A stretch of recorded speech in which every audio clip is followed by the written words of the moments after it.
This will be my last webcast until fall. You may leave comments on how well you like the show and ideas for improvements. I will still do this with people on a one-to-one basis through scheduling by Facebook messages. Just ask.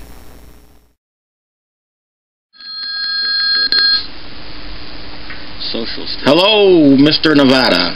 Chat. How'd you guess? I am one very happy camper, and I want to wish you a very large thank you.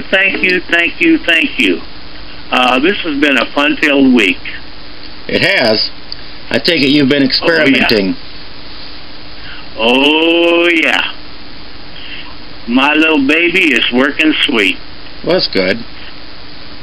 And your grape recipe works sweet. And I am, like I said, Mr. Happy. I'm going to try the rum next, and I got a kick out of listening to your other caller last week. Yes, I understand what a British thermal unit is and watts and so on. I'm running 4,500 watts to my keg, and percent on time. When I was down to it, I was at 170.5 degrees, and I was just outputting like a mad dog. Mike, I am one happy camper. That's good. I'm going to keep it short and sweet so other people can get to you. There is no other people. Come on, pal. Dwayne's got to be jumping in here, too. Well, he might show up. He's fun to listen to, too. He might be busy tonight. Jumps on the bandwagon, don't be bashful about saying, get out of here. Oh, hey, you have the floor until further notice, but we'll get the ball rolling with you. Well, I feel bad when you're sitting there waiting for nothing to happen. That, I realize, like you said last night, it takes a while to get the flywheel spinning. When it does, we'll both be happy campers. And it's summer. I'm probably picked the wrong part of the season to start this. So, not to mention, a good deal of viewers are halfway around the world. So, what can you do? Yeah, but it's going to happen. Don't shrug your shoulders. It's going to happen. Well, the review, all the reviews, everything that's posted afterwards receives a lot of hits. So, and I was reading one from last week where somebody was, I've got a ton of questions. Where the hell are they at? Well, I don't know. But anyways, that's what it is. They got Mike right. They might. Anyway, I thought you would enjoy the update and do a little giggling. But I'm, like a little kid in a candy store. Toy works. Okay, I'm happy.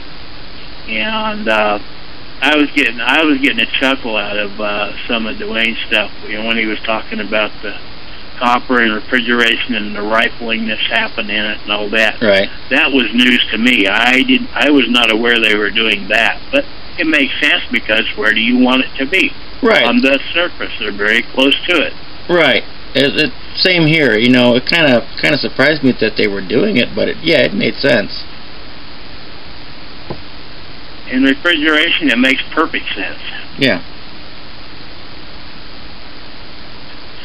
Oh, well, life goes on, as they say. I don't really have a whole lot of new and exciting things to tell you other than life is good and the sun's shining and the birds are singing and it's a whole 82 degrees here. What more can I say? And you got after cloudburst. And you got a crap load of brandy on hand, I'll bet. Yes, I do, but it's going to be followed by next week with the rum. I'm going to try that next and see what happens there. Okay. And then I'll branch out. Here's a little advice on the rum. Are you going to go with the spiced? Okay. Are you planning on going with the spiced? No, actually, I was going to go for the plain Jane. Oh, okay. Or if you were going to... Go ahead and tell me what your advice was on what not to use. Well, it's just that you saw the little demo just a little bit of spices that I was putting in that rum to spice it up. Yep. And I just now today took the half a cinnamon stick out of it and whatever else I could get a hold of easily. A lot of the other stuff is still in there, and it's a little on the strong side now, but you know, the cinnamon is really starting to overpower it. So go easy. This guy named Westcoast told us to keep a little bit back to level it back out with. Right, and that's exactly what I did. I got all that leftovers that wasn't aged or anything, so I poured a little of the straight stuff back in there to weaken it down a little bit, and I was trying some with some apple juice, and that tasted pretty good. It was you know, the moonshine apple pie that they have out there. Everybody's got a video on that, and I've tried making some of that, and it doesn't really taste all that great, but you pour a little apple juice into that spiced rum and it's pretty good. A little better than the moonshine apple pie. But if you're gonna go that route, then go with only the spices that work with apple pie. For instance, you know, you've got an orange peel in there, and you've got some peppercorns in there. I would leave those out, along with anything else that doesn't quite fit in there. So obviously the cinnamon works.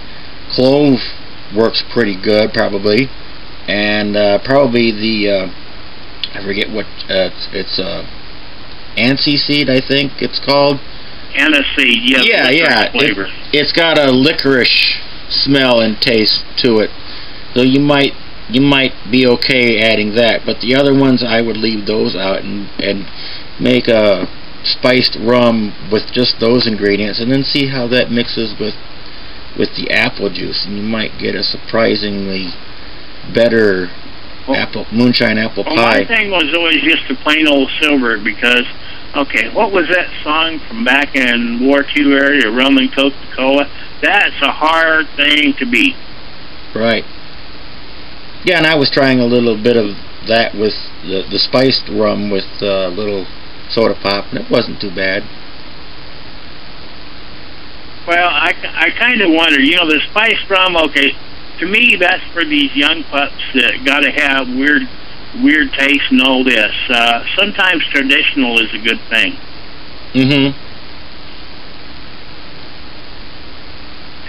And I figure I'm keeping it traditional. I found some recipes on, YouTube is a wonderful place. There was a gal that said how to make the orange liqueur. You know, there's 2 or 3 of them there, where you just take the orange peels and the orange stuff, and you know, you just add your own, basically, vodka or whatever, or moon to it.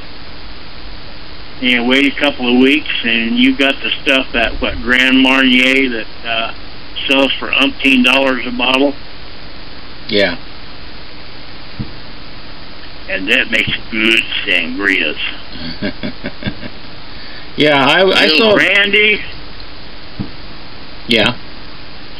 Little brandy in it, a little of the orange liqueur, and a little sangria wine. Mix it all up, throw some ice cubes and maybe some orange slices in there, let it set for about 3 hours, and you got some good drinking.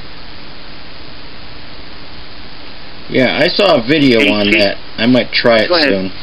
Well, I saw a video on them making that orange liqueur, and it seemed pretty easy. I might try some of that in the future. Well, all we were doing was basically the oils in the rind. They were just using a potato peeler. Right. You know, obviously they're not after the pith. They're just after the orange juice and the oils. And, you know, hey, I can let it sit in 100 proof vodka for a hell of a long time. That's not a big deal. And that beats the hell out of driving clear to Mexico to buy it, because it costs too damn much here. Right. And I don't know. It's you know, over the years, family get-togethers and all that, you know, we enjoy the sangria stuff because it don't knock your pee-pee in the dirt too quick, and, you know, you're drinking the real hard stuff, and sometimes things can happen a little faster than you intend them to. Right. I'm going to try Anyway, that's mostly what I got tonight, so I'm hoping somebody else will jump on the bandwagon here and let me off the hook a little bit. But I didn't want you to think nobody was watching. Right. Well, people will watch this later, so as long as we can give them some information on something, then it's not a total loss. Well, I will tell you this, and if you want me to talk your ear off, what I used was my temperature controller, and okay, with the SSRs on it, with the percentage on time, percentage off, and I started it out with auto tune. Stopped about halfway up, about 120 degrees, and let it settle and cool the SSR off a little bit. And then I took it up to temperature where I started getting stuff, and it surprised me. And, you know, I can go up a half a degree at a time. You know, if it starts to slow down, I go up another half a degree, then another half a degree, and the damn thing, gee, it takes like about 15 seconds of dumping 45 watts in there, and you're at that half a degree higher. And yeehaw, as they say. Sounds pretty good. Now, have you used both controllers? No, so far I've only used the temperature controller. I'm using one of those, what you find on eBay, those MyPia controllers. And okay, then so I've you're got using a 40 amp SSR. You're basically using the dimmer switch type controller, right? No, I'm using temperature. Oh, okay, you're using... It's a time-based temperature, but, okay, when, was it Daryl Dwayne, when he was talking time-based, I don't think he understood. This time-based setup for SSRs is in tenths of a second, not seconds and minutes. Right, okay. And it sits there going blinky, blinky, blink, blink, blink, blink, blink, blink, and percent on, percent off. I mean, it's so damn fast, it scared the hell out of me. Oh, I see. It's a pulsed electricity. Yes. Aha. So that, that sounds better than it switching on and heating up for 5 minutes and then shutting off for 5 minutes. I think he misunderstood what I was talking about. A regular controller works that way. Right. When you've got an SSR, rate, reset, and proportional band or gain is out the window. You don't use them. All you're using is basically give it hell, and it sits there, and it's using a 1 second total time base. Right. And I understand now. You may be on 40% of that second, 20% of that second, 80% of that second, and I set it at 90% so the SSR would not overheat.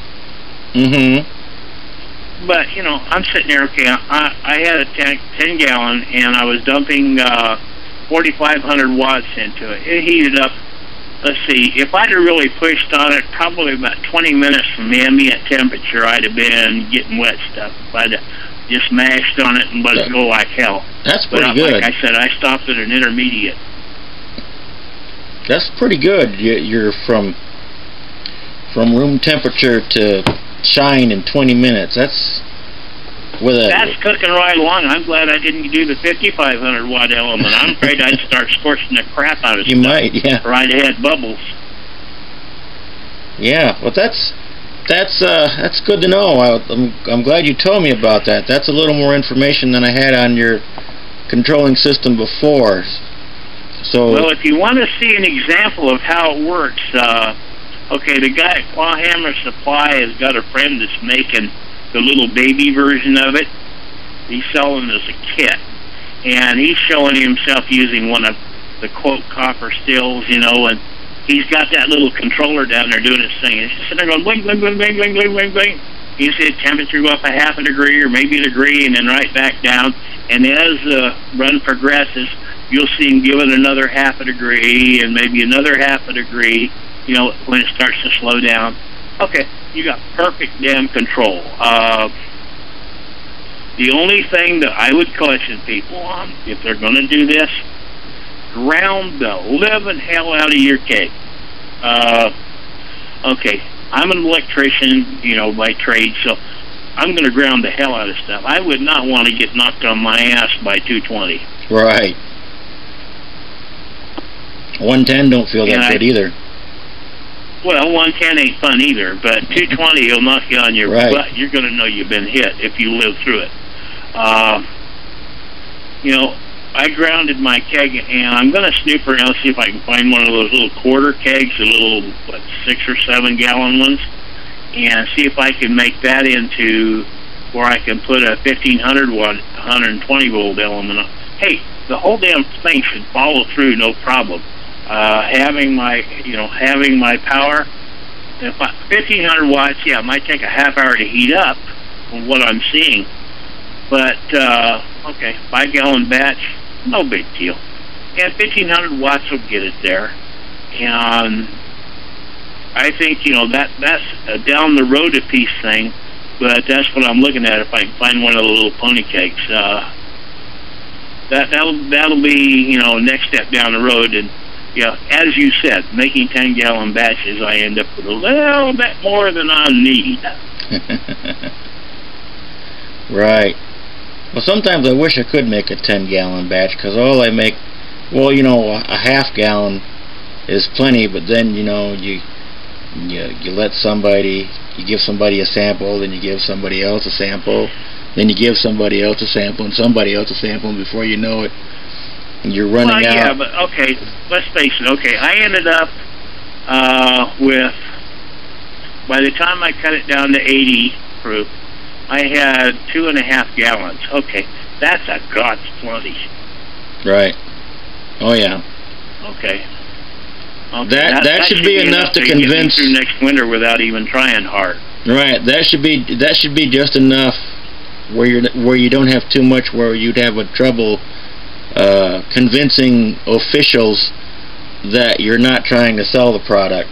Look, I only got a couple gallons. Yeah, how much do you think I'm going to get out of that?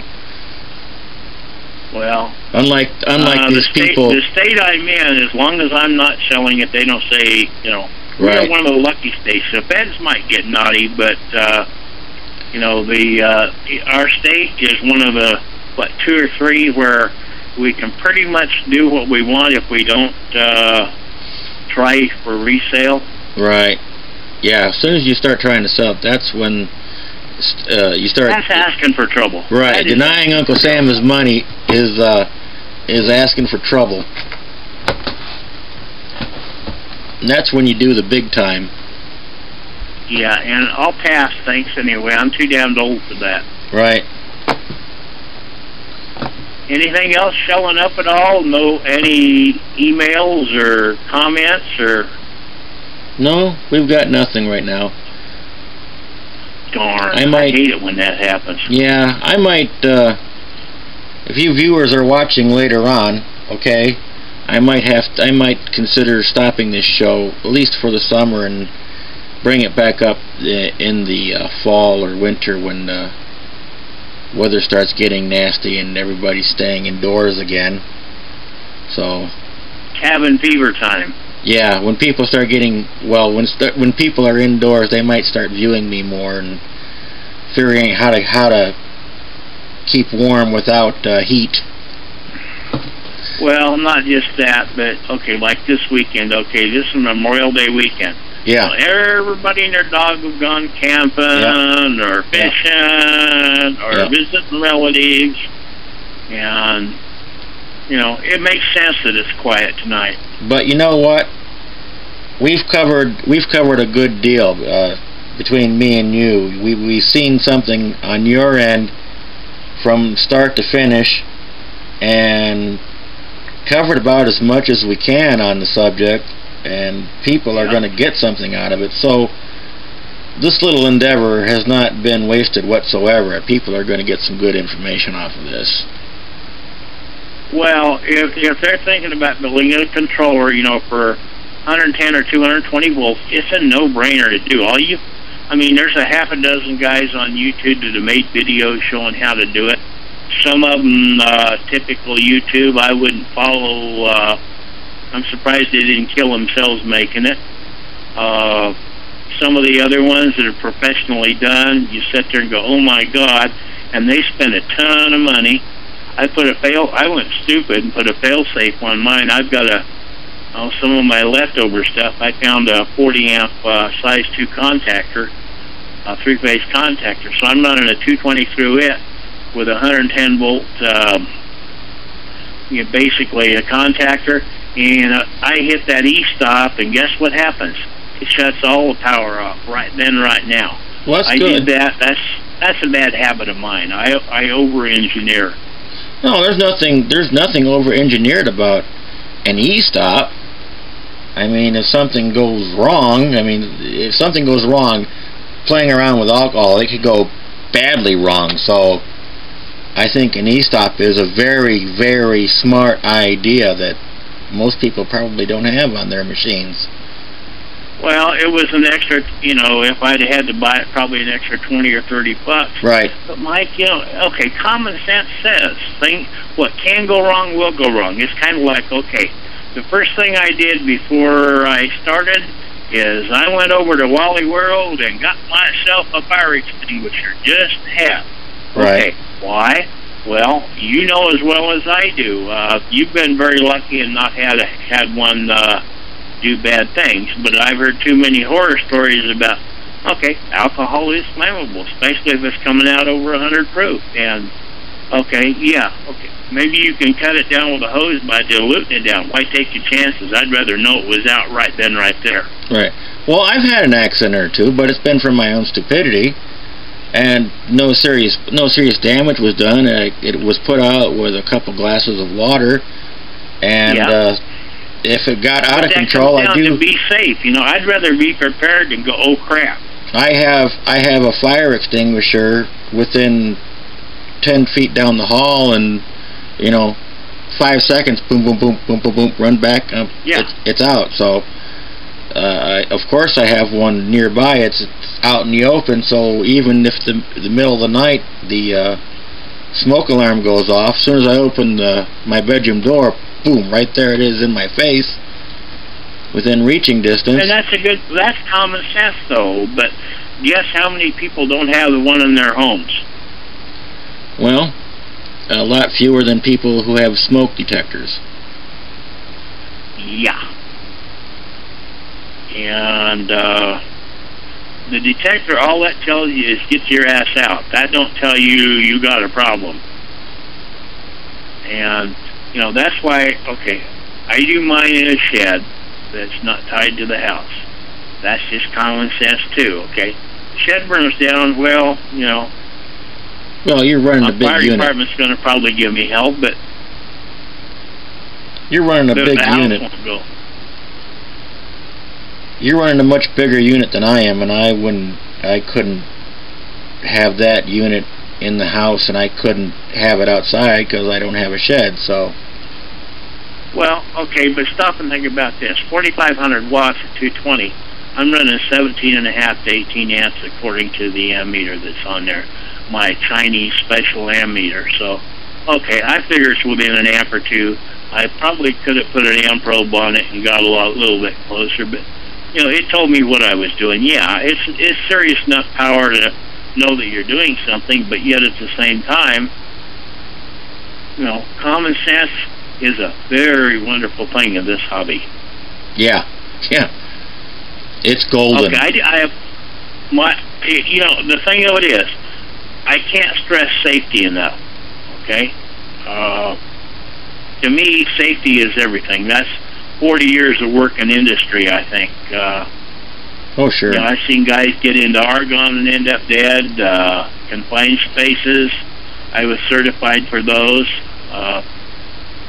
Those kind of things. Okay, you follow the rules, you're not going to get hurt. You've done one rule, and bad things can happen.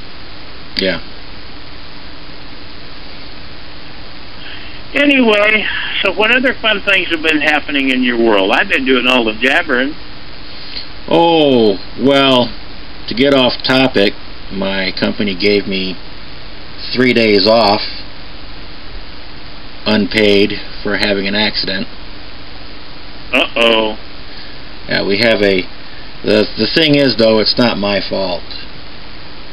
We have a partial roof collapse from all the winter snow that we had, so we have a couple gaps in the roof where the rainwater comes right in, and we had a humongous downpour earlier this week, and then there was literally... Oh yeah, you guys have been getting hit hard. We had literally hundreds of gallons, if not a couple thousand gallons of water on the floor, and there was so much water on the floor it spread to several departments that was around. Anybody that was around that where the water was coming in, they were shut down, and I was still working in it. I was working in the receiving department. You got trucks coming in. You just can't tell them, hey, can you come back tomorrow? No, it don't work that way, does it? Yeah, it don't work that way. I mean, you can shut down production and tell your workers to go home, but you can't stop them trucks from coming in. So I was still hauling stuff on tow motor, and there was this. They had a few people even squeegee stuff out of the way, but I don't know, around mid-morning they all disappeared, and there was still a lot of standing water in places. And the one place where I had my accident, there was water sitting out for 12 hours, and well, my tow motor started to fishtail. I tried to control it. I wasn't going fast, but it started to fishtail, and I hit the brakes, and it slid a good foot or two, and I bumped a leg on one of the racks in the warehouse area.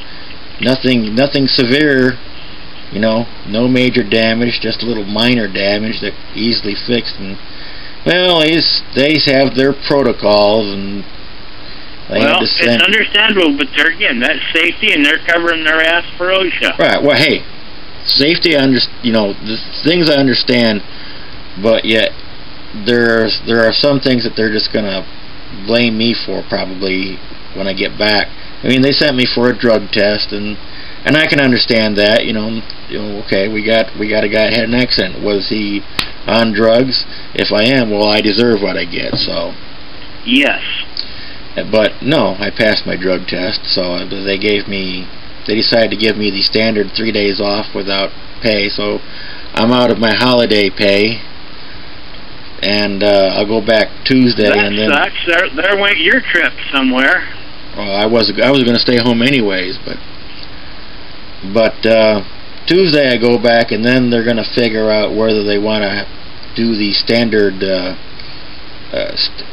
standard write-ups, give me a written warning or verbal warning or whatever, or make your decision. And I told them my opinion. I was like, hey, look, this is the company's fault. You had this hazard that you didn't clean up in a timely manner, and had me working in it while you. Yeah, but think about this. They're going to cover their ass before they cover yours. And why should they admit guilt when they can just say, well, we're just going to say it's your fault? But hey, you know what? That's just fine. I get a nice long holiday weekend, even without pay. But I'm making videos all weekend long, so I'm going to be making up that money for years to come. So they haven't really punished me. They're not really punishing me at all. I'm just opportunity. My saying is there are no problems, only solutions. Well, I discovered how much fun it can be when I started my own company, and okay, thank God I didn't do it in the state of California. Okay, we got OSHA is bad enough, but California has their own OSHA as well. I can understand it. And they enjoy the hell out of trying to fine you for anything they can think of. It's probably like that in New York too. I'd bet money on that. Or at least close. I understand New York, they really gotta really bear down on stuff. And I'm not surprised about California. Well, that's one state. I was glad when I finally, said enough is enough, and it's over with because I didn't have to go there. Now, another thing you're going to... Okay, I know this is totally off subject, but I used to go into Mexico a lot. Right. And in the last 3 years, Mexico decided they're going to be like us, so they started their own version of OSHA. And they took it to the whole extreme. They want to fine you. They come in, look at your extension cords to see if they're cracked or crazed or all this. They got to look at your ladders to see if there might be a crack in it. They got to look at your equipment to see if you have a frayed cord on it. I mean, that's the part I don't miss. Believe it or not, I had less trouble on government installations than I had out in the civilian world. Okay, enough of that. Let's see. What other fun things? I can't think of a whole heck of a lot at this point in time, but I figured that, okay, I'm not going to go the spice rum route. Somehow I knew that wasn't the direction I wanted to go. You know, the plain stuff you can mix with damn near anything out there. And now, did you keep yours at 100 proof, or you cut it down to 80? No, I usually keep mine around 100. It's at 100 right now. You can always add a pinch of water, right? Don't just use any water. Get a good, high-quality bottled water. Okay. There's a big difference between using bottled water and tap water. Even if your water is good enough for making the shine, it isn't good enough for diluting it.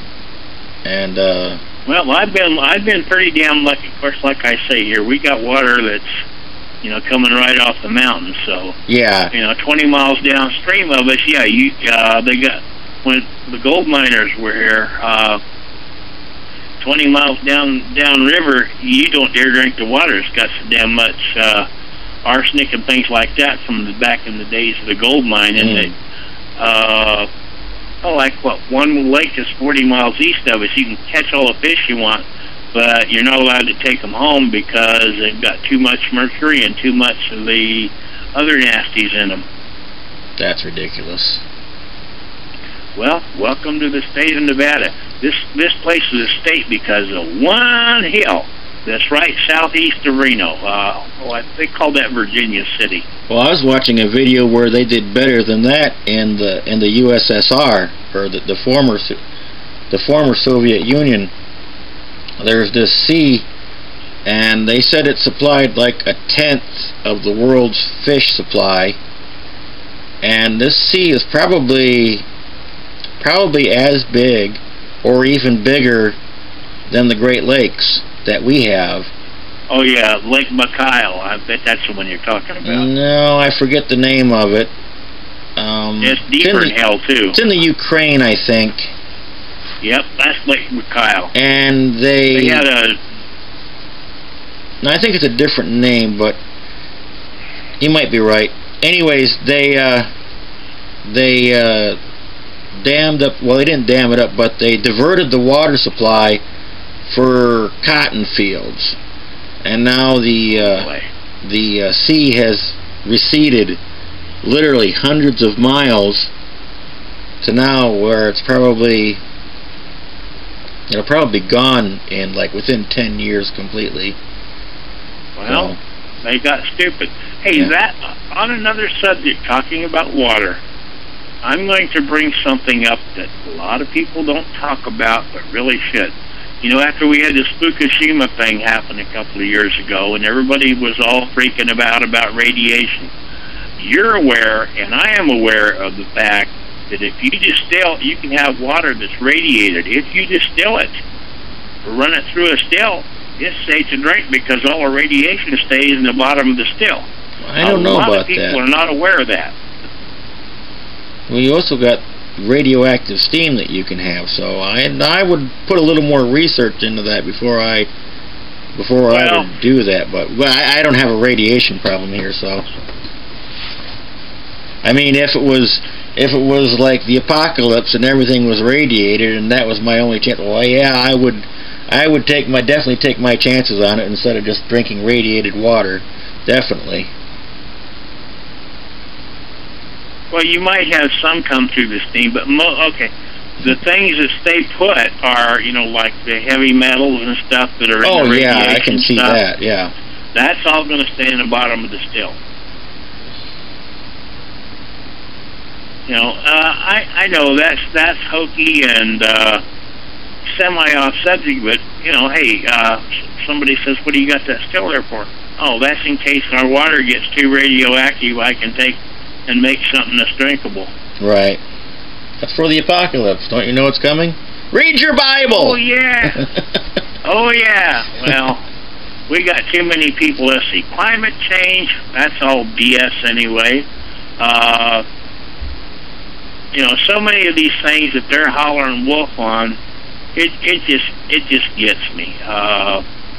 Okay, I'm showing my age by saying that. But my God, some of the dumbass things that, I mean, it's like they try to figure, okay, people swallowed this lie, let's tell a bigger lie and see if that's going to work. Well, the end of the world is coming sooner or later.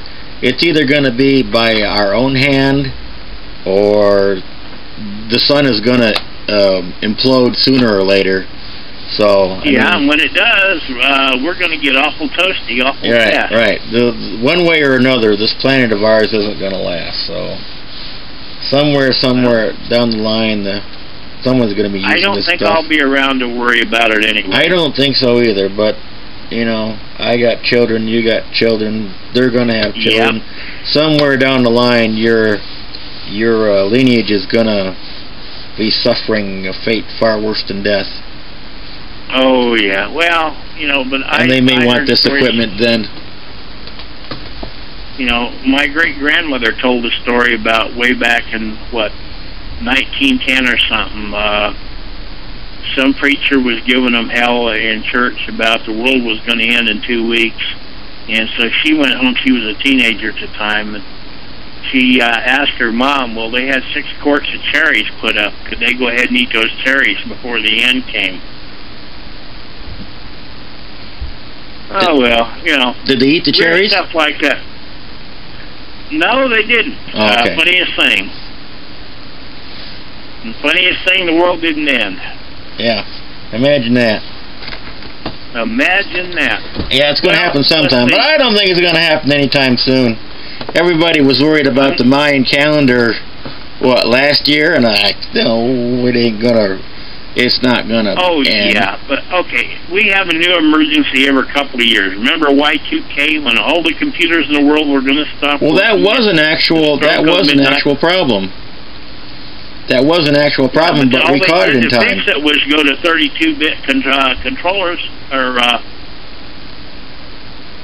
and now that it's supposed to, what, 2238 or something like that, but they can go to 64-bit and wait 100,000 years before it could only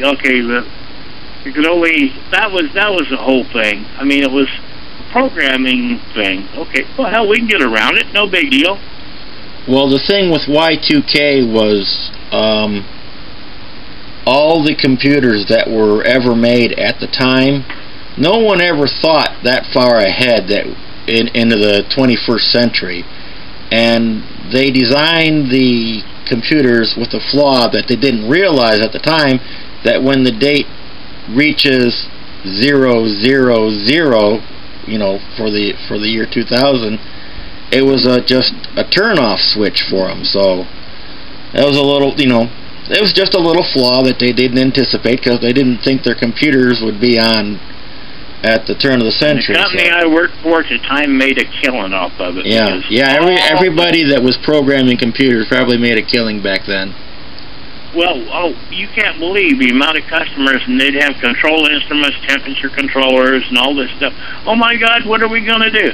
So we ended up researching. We went to Honeywell and Leeds and Northrop and all these big companies that made controllers, and the first thing we heard was, don't worry about it. So we didn't. Just made money and giggled and moved right on. Right. Have you done... No, I was going to ask if you'd done anything goofy with electric power, but you do. No. Your gas works so good. Why would you? Well, I haven't. I don't have the money to play with a lot of stuff, so I'm on a shoestring budget. Welcome to the club. But you know, okay, I spent a bit of my, what do you want to call it, armchair money buying my toys, and it took me 6 months to collect all the stuff I wanted to put it all together. But hey, now it is okay. So I'll make 2 or 3 runs and probably set the damn thing back in the vault for a while, and that's the only bad part about making that amount. You know, where you're making maybe what 3 to 4 quarts at a shot. I'm sitting there making 2 and 3 gallons at a shot. Okay, I'm sorry, but I don't drink that fast. Right. Why I did it? Because I could, I guess. Yeah. Why do people climb mountains? Because they're there. Yeah, and that was pretty much why I did. But you know, if somebody else was wanting to play the game, okay, the keg kits were okay, and I did not have mine welded. I used that silver solder special. If you get that super duper acid that goes with the silver solder, I was surprised. And punching the holes in the keg was a no-brainer. I think I told you about that already. And I just made little rings around the bulkhead fittings, then started heating up around it, maybe 6 inches around it, worked my way in, and when I finally put the heat on the bulkhead fitting, the solder melted and went glump, and it was done. Okay. It was it's another one of them, like, okay, it looks harder than hell to do, and you're sitting there scared to death. Then when it happens, you go, is that all? Well, you know, kind of like when you're making some of your HHO stuff. You sit there, oh my God, I got to do this, I got to do this. And when you're done, you go, well, heck, I could have done this and got away with it. No, I'm already running as simple as possible. I'm trying to figure out how to get more complicated. Well, okay, I overcomplicated the hell out of mine. But there again, it's because I had a lot of the things to be able to do it. It was an exercise, and okay, well, I'll try it this way. And yes, I will try it with the vernier tuning next time and see if, okay, where it's totally constant, where I'm chopping up the individual cycles going in, rather than, you know, 5 or 6 cycles or 10 cycles or whatever. You know, I'm going to be chopping up pieces of individual cycles. But I don't think I'm going to get a much finer control of what I've already got. From what you described, you virtually have that right now with the pulsed energy. I didn't know. Well, I'm controlling with temperature, but you know, hey, if I'm staying within a half a degree or a quarter of a degree, a couple of tenths of a degree, am I going to care? No, I'm not going to care. Believe me, I go down a lot more than a tenth of a degree when I make adjustments. Yeah. So I'm sitting there, okay, it worked, that's, you know, yes, I could have gone the propane route, but I don't know what propane, you know, propane is not cheap around here. What is it, $30 a bottle down at the little convenience store for a 20-pound bottle. That's a bit much. That is a bit much. Most we pay around here is around 20, and I can find it cheaper. I can get an exchange for about 20, or I can find a place to have it filled for maybe 11 to 15. Well, if you can go bulk, you know, like, okay. Well, I go bulk. I have a 300 gallon bottle out back. So you get a smoking deal by the time you're figuring what, 2 something or something like that for. Yeah, around $2.50, somewhere in that range for a gallon. Which is reasonable. I wondered if you were on city gas or if you were out on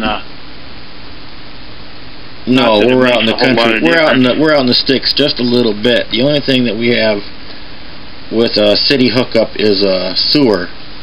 So our water comes from a well.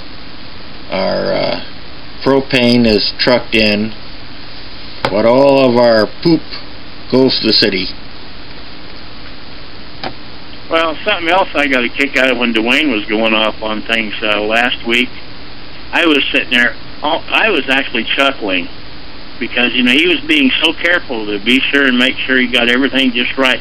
Okay, I've dealt with natural gas and propane and all this for years. Okay, you got natural gas is 1,000 BTU gas typically. You figure 1,000 BTUs in a cubic foot, right?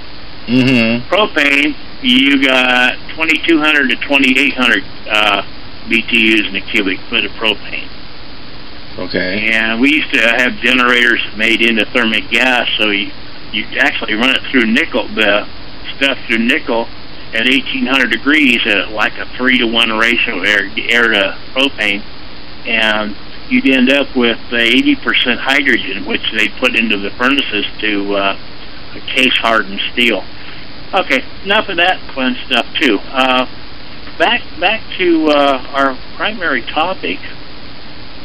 What other fun things can we discuss here tonight? Well, except for my top secret experimental recipes, which I'm not going to discuss right now, not on the air. Maybe privately, but not on the air. I really can't think of anything. Well, I knew you had something cooking. Well, I've always got something cooking. Every time I turn around, you got something different in the wings. I've always got something in the wings. Always. Well, you know, the only thing that I've been kind of noticing, you like to do fruits, and I've done a hell of a lot of research about fruits, thinking, okay, well, I can take plums, or I can take blackberries, or I can take this. But then you, what is it, the distiller's website, or distiller.com, or whatever the hell it is, and they talked about fruits. Okay, and then you got to worry about, because a lot of them have high fructose, and the fructose does not break down to distill, right? I don't know. Well, I do a lot of reading, darn it. And they were saying, you know, some things you might have real problems with. But, you know, if a guy's sitting out there with a half a dozen peach trees that go nuts, he's damn sure going to use them. That's right. And you're part of the world. I've often wondered about something, and you're going to tell me yes, no, or maybe. Could a guy go buy, like, frozen sweet corn from the store, okay, and let it thaw out? Now, it's high sugar content like hell to begin with. Would you have to do the amylase enzyme on that, or you think it would ferment? You know what I'm talking about, the frozen corn right out of the... Yeah, I think I know what you're talking about. And I would say yes on both accounts. If there's truly sugar in the sweet corn, then it would more than likely ferment. But there would also still be some starch in there, and it would probably need to be converted. So I would say I was just wondering, because the stuff is soft to begin with. I mean, hell, it's, you know, you heat it up and cook it, and that was what I was wondering, because it's so damn sweet to begin with. Yeah, I don't know I wouldn't be able to begin to guess that how much actual sugar would be in sweet corn versus starch, but I imagine that there would be a little bit of sugar and starch. How much, I have no idea. So I think yeah, you would be able to. I think I might try a gallon. You know, maybe get a pound or two and put it in the bottom, and let it thaw out in a gallon jug, and then add maybe a pound of sugar and throw the yeast in, and just to see what the hell happens. Well, the yeast is going to tell me between that and the little thing that goes, you know, from the hydrometer. Yeah. That you want to go down to 990. If the hydrometer drops and I end up with something that smells decent, I'm going to damn sure try distilling it on a larger scale. Well, see if the corn will ferment on its own, just out of curiosity's sake. Don't add a lot of water to it. Make a gallon of that just for giggles. What's a gallon, right? Well, I mean, you know, start with a large container, but only partially fill it, and then add the yeast to it and see if it actually ferments like we're wondering. And then when you have your answer, finish filling the bucket with water and sugar and end up with the product. Well, that's why I thought I'd do a gallon jug of it. See, a pound of corn and half a pound of sugar, and throw a little yeast in and give it 4 or 5 days and see what happens. Well, of course. If I do specific gravity ahead of time and at the end, I'm going to kind of have an answer. Well, you're not going to get a solid answer on whether the sweet corn is fermenting, because you're cheating, and you've already got sugar in there from an outside source. Yeah. So of course it's going to ferment. That's why I'm saying just get some corn in there. Just throw the sweet corn in and see what happens? Yeah, just start with a little bit of the sweet corn and yeast and water, and see if what you think is going to happen happens, and then whether or not it actually starts to ferment, then add some more sugar, then add some more water, and make your mash the way you want to. Well, let me ask you an even dumber question. Should I, instead of just putting the sweet corn right out of, letting it thaw out and just putting it in the bottom of the jug, do you think I would probably be smarter if I ran it through my Better Half's blender first? Yeah, I do believe it would work better. Well, I see you mash up a lot of stuff. That's why I was wondering, because I'm going to get a truer reading if that happens than I would just by leaving full kernels down there, because then I'm going to end up with a hell of a mess. If you got, okay, yeah, I got to do the cheesecloth and all this, but so what? As long as you got the equipment, yeah, take some corn and thaw it out and put it in the blender. Add a little water to give it something to blend with, and then get it up to temperature and add your yeast. Start tomorrow. Add your yeast, see if that works at all, and then make it the way you want to by adding some extra sugar and extra water to it. Because I'd like to know myself. Well, it was just a nutty idea I had. Last week the other guy was talking about using sweet corn, and I'm sitting there thinking, okay, let's take this about 2 steps beyond there. And play this silly little game. Okay, thaw out the sweet corn. What you can buy them sometimes for 2 pounds for $1.50 or something like that. Okay, possibly. Big deal. That's not expensive. A couple of packages Red Star dry bread yeast, and make the yeast bomb. That'd be the only sugar that'd be in the system was making the yeast bomb. Right. Well, hey, if it works, I'll be damn sure to let you know. Okay. Yeah, I'm dying to know. If it don't work, I'll let you know. Don't try this. Well, it's something I've been curious about, because every damn time you see these guys, on the Moonshine shows, and they're playing these games, and they're putting the water in their corn in their gunny sack and throwing it in the creek for 3 or 4 days, and to malt it supposedly. Well. Yeah. I'm not sure that's necessary. Well, yeah, if they're using a starchy substance, yeah, they need something to break the starch down and convert it into sugar. But they're all starting with hard corn. None of them are starting with the fresh off the cob stuff. This is true. Of course, I think to keep up with tradition that they would probably be using field corn from the old days. I don't know. Well, I'd bet on that. The sweet corn was, you saved that to feed the raccoons. What was it? We used to plant a row or 2 for the raccoons, and then if we were lucky, 3 or 4 rows in the middle we got to eat. Right.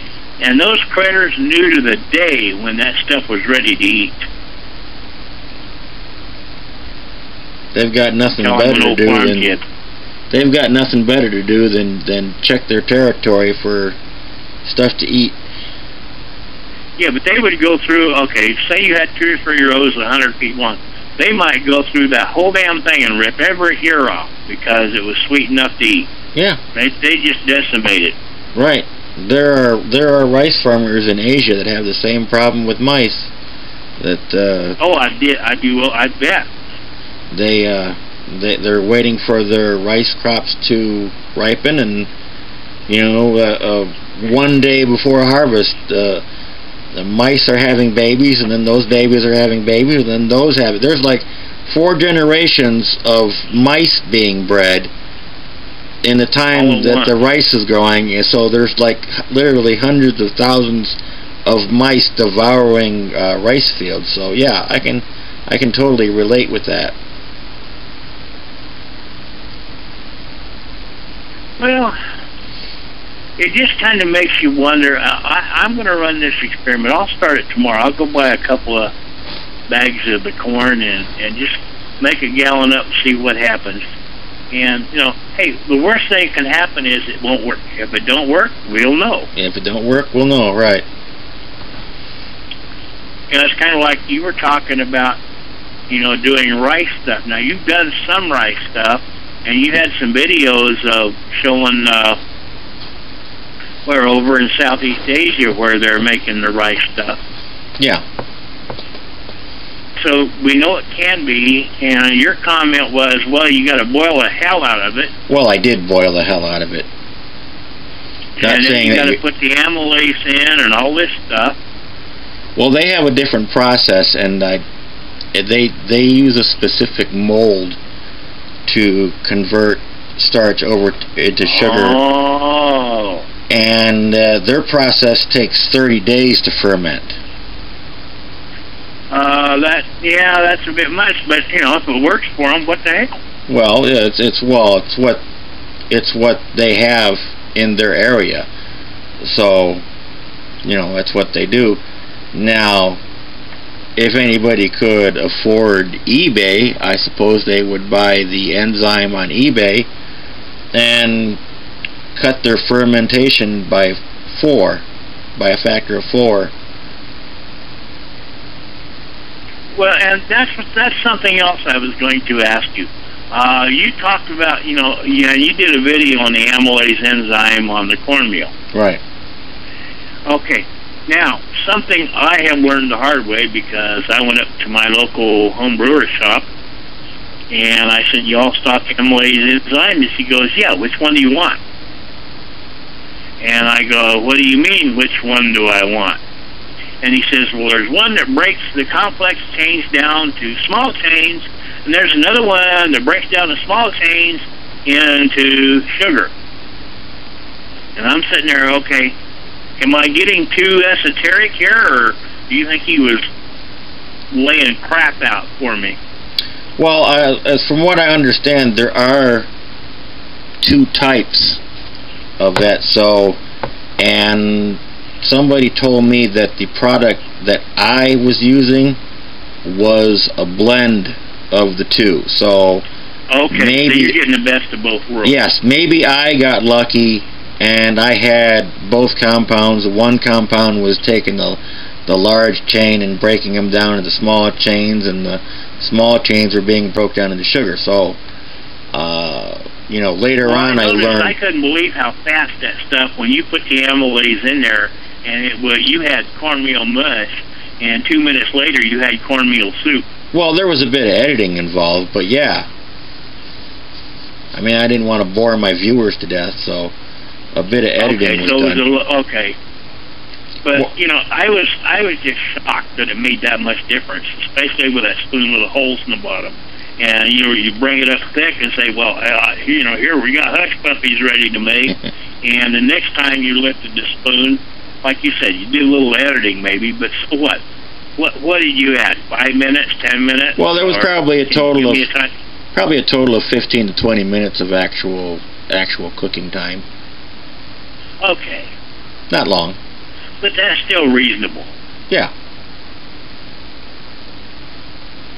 But yeah, okay, but you don't have to have it that thick to make it work. But I had it that thick just to show people what it was doing. Oh, and it did things. Yeah. You were doing a lot of sugar conversion there. I don't know how much. Percentage-wise, I don't know how much, but I was impressed as hell. Well, I think, now this is just a complete guess off the top of my head, but I think if you take like 4 or 5 pounds of corn, I think that possibly you probably only get 1 pound of sugar in return, maybe 2. But like I said, that's just a guess. But that's still corn sugar. That's still actual corn sugar that you make actual corn whiskey out of, right? Yeah. And what was it? That guy that did the video in the sauna, the cartoon, and he was talking about, you mix a little bit of, the idea was you boil the corn and then you let it set and you get a very thin corn syrup off of them. Sitting there going, yeah, it'd be thin as hell, all right. Yeah, well, they probably have to do something similar when they make maple syrup. Maple syrup, you get that out of the tree really thin, and they probably boil all the water out of it, and then you get maple syrup. Oh, yeah. Well, they probably do something similar to corn. They probably convert the starch over to sugar, and then it's soupy, and then they probably extract the water through some process and I bet the big boy distillers are already pulling that stuff when they make their thousands of pounds at a time. Well, they probably have their own unique recipe. I mean, you take some of these other people's, like say Jack Daniels for example.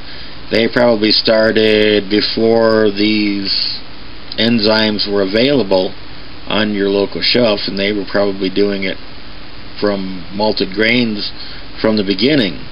And once you have a formula in with the government, I don't think it probably takes a good arm twisting to get it changed. Oh yeah. Well, whereas newer, they don't tell you how long it takes them to make their mash. Right. Well, it's also a trade secret, and they're not going to really. Oh hell no! They're not going to let us know what that is. And I've noticed a lot of the old moonshiners. My God, every time even some of the guys that comment on your stuff, they're sitting there saying, well, I have this secret family recipe. Man, there's a ton of them secret family recipes out there, aren't there? Let me guess. Corn, sugar, water, malt, and yeast, right? Oh, how'd you know? Yeah. But you're psychic, that's how. Yeah, but there are little... like take me. I didn't just go for straight corn. I added my own little special something to it. Another one I wanted to play with, I've seen on some sites where they'll take all bran or like Post Toasties or something like that. And I thought, okay, if you can do it with that, why the hell can't you do it with Rice Krispies? And you'd end up with a rice base. The problem I see with that, the preservatives that go in there, especially the salt. Oh yeah. I'm not so sure that you could get that to ferment. Yeah, you got a point there. I see guys that, oh yeah, man, here's the cornflake recipe. Yeah, where are you getting the cornflakes? That's the least processed breakfast cereal there is. And then some guy tried to do it with Frosted Flakes and got bad results. I was sitting there thinking, okay, yeah, what kind of sugar's on that damn thing, and how much salt's in there? And you and I both know salt does not help you ferment. Right. Okay, well, we are getting esoteric tonight, aren't we? Well, we're allowed. Yeah, I've got a lot of strange ideas. Well, I'm to the point. Okay, it's like with the sweet corn. I'll try it. Hey, what am I out? Maybe $2 or $3 total. Right. I think I can live with that. Yeah, same here. And I just look at it. Okay, if it works, fine. If it don't, oh well. Then that's one avenue we can save somebody else from going down. Right. That is a dead end. Right. I'm not bashful about saying this failed. You know, it's kind of like your banana thing. Your first one didn't come out great. The second time, when you used the right bananas, it kicked butt and took names. that wasn't just the only thing though. I changed a lot of little things in there. You know, I thought that with the information that I was observing, that I could just approach it from a normal standard of what I understand already of when I made brandy from apple juice. But obviously it didn't work that way. But you know, these some of the information that I got was from the Moonshiners show, and well, they're not being completely truthful with us. They want to tell us just enough just to keep us interested in their show. Just to keep us interested in the show. Right. And I thought it was kind of ironic, okay, that, you know, Tim Smith, when he went legal, went to that, one of the Beam family that started his own distillery. And what was it? The last time I saw Tim Smith get interviewed, somebody magically burnt down the place. They did. Oh yeah, that Beam, the guy that he was using his distillery, somebody burnt the place down. Well, I'm not able to watch the Moonshiner show, so I can't keep up with that. Well, you're not missing a whole lot. I mean, okay, I think they've kind of run their course because they've done, you see some of the guys there that got no damn business doing anything. Right. And then you see other guys that are, you know, just going hog wild. No, they're just asking to get busted. And, they're doing it for show and tell. And let me ask you this rhetoric question. If you were really making Moon and selling it, would you get on a TV show? I sure as hell wouldn't. Oh, hell no. Okay, so I sit there and say, okay, how much of this is for real? How much of it is BS? You know, the old guy that's on there, Jim Tom. Okay, he's probably made more than his share in his lifetime. Probably. And even there, you know, okay, he's been very lucky and they haven't been able to catch him with any of these hot little hands. But I've noticed he did one deal on Paranoia on YouTube, and he gets to freaking out, you know, so-and-so's my neighbor over here, man, he'll tell on me in a minute. Okay, well, hey, that's part of it, you know.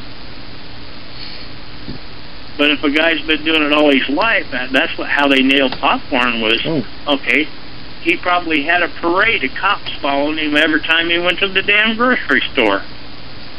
And we have a second viewer out there. Good. Maybe he'll call in and do something exciting. I was thinking about talking to me. I was thinking about closing this down here in just a little bit, but we have a second viewer out there. So it's probably Dwayne. Probably Dwayne. Well, Dwayne, if it's you, jump right in with both feet. I'm about talked out anyway. Yeah, we've been talking for almost an hour and 10 minutes, so. Yeah. And my little magic thing here is probably going to run out of steam here in another 10 or 15 minutes anyway.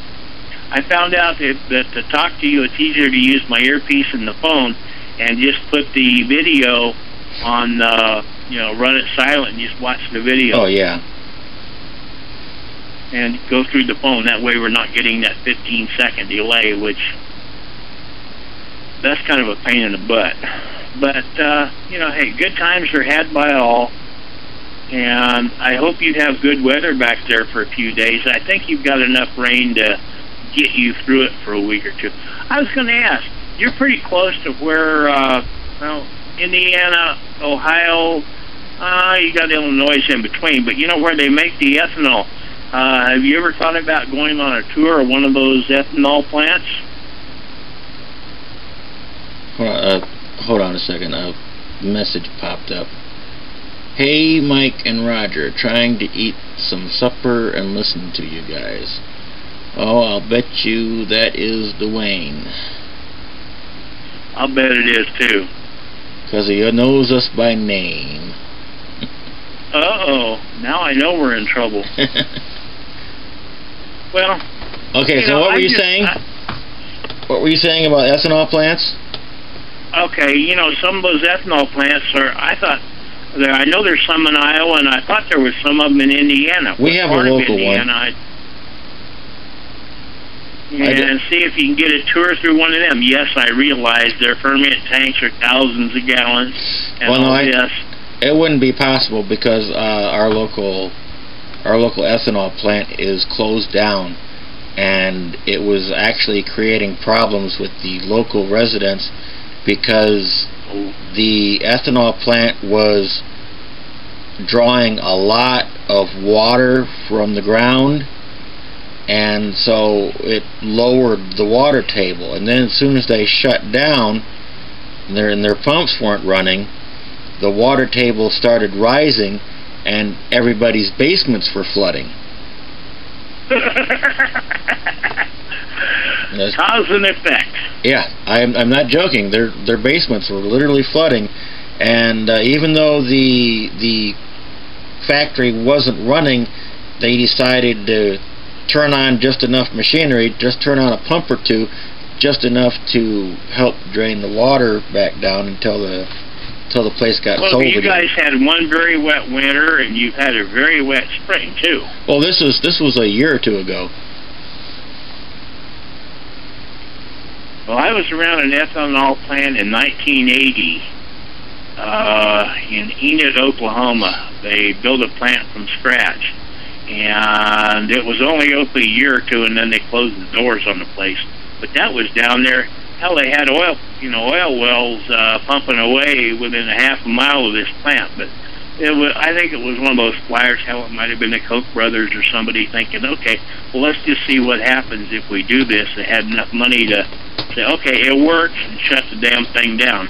I've seen Boeing do that. They built a factory back in, about that same time frame. They built a complete factory back in Georgia. Mm-hmm. Got all new equipment in the damn thing. As soon as we had all the equipment online, they locked the doors to the building. Sounds odd. Well, Boeing is not exactly small potatoes, you know. No. They probably got a tax write-off that wouldn't quit by doing that. It wouldn't surprise me. I did a propane generator to put into a heat treat furnace back in, I'll just say back east. It was on a government installation. And their propane supplier was watering down the propane. And we had a hell of a time getting the gas-air ratio, and it would be coming out just wet as hell. And I went and got a dew point analyzer, and I proved that they were getting screwed by their propane supplier. Proved it. 2 weeks later, propane supplier, well, I don't know how that could have happened. I'll make sure it don't happen. And 2 weeks later, guess what? Same damn thing. Yeah, right. Contracts, buddy, contracts. Anyway, I'm about steamed out here for the night, so I think I'm going to wish you a pleasant one there, and you can make your executive decision if you're going to say to heck with it for the night, or wait for Dwayne to call, or do whatever. But well, we'll see if Dwayne wants to say anything, but yeah. And I don't know, I think this might be my last show for a while because it's just the three of us. Well, I understand if you do, and wait until the cold weather starts. And it was a good little experiment, and we've gotten some use out of it, and it might do better in another time frame. So Saturday nights, I see no problem with that. And I would like to have... What other night of the week would you want to do it? Everybody's had cabin fever, and I myself would probably like... We'll be taking off some Saturdays, so... Yeah, you know, it's a learning process. But don't give up on the idea, because I think it's a hell of a good idea. I'll still be making the videos, and maybe I'll... In the fall here, we'll kick it back up, and well, if one way or another, I'll let you know how my corn experiment comes out. Like I say, good or bad, you really would like to know that if it does work, you damn sure want to know about it. Of course. If it don't work, you say, well, that's one thing I don't have to do. That's one thing I don't have to do, right. Somebody's doing it for me. So, Mr. West Coast, right. You have yourself a good holiday weekend. Enjoy yourself any way you can.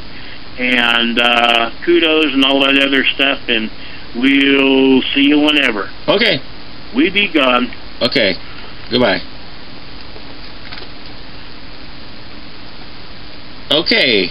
Dwayne, I assume that's you out there. That just leaves you if you want to get your 2 cents in on something. Well, okay then. If you got nothing to comment on, then I'm gonna shut her down for the night. And like I said, this is probably gonna be. I think this is gonna be my last show for a few months, at least the summer, because the summer everybody seems to be, you know, they got stuff to do. They've had cabin fever, and I really don't blame them. So, and you know, I wouldn't mind doing something on my Saturday night too. Oh, I'm getting.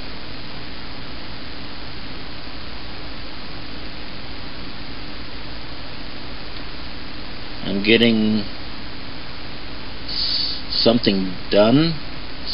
What's call it a night? Okay. All right then. I'll call it a night. You'll be able to see this on the rebroadcast. It'll be on here and it'll be on YouTube. So, all right. Good night to you guys, and see you in the funny papers. And I'll start this up again. I will start this up again, probably in the fall or something, when people will be driven back indoors from the cold weather. So you guys take care. You know how to get a hold of me if you want to do rap about something. So good night, and have a good tomorrow.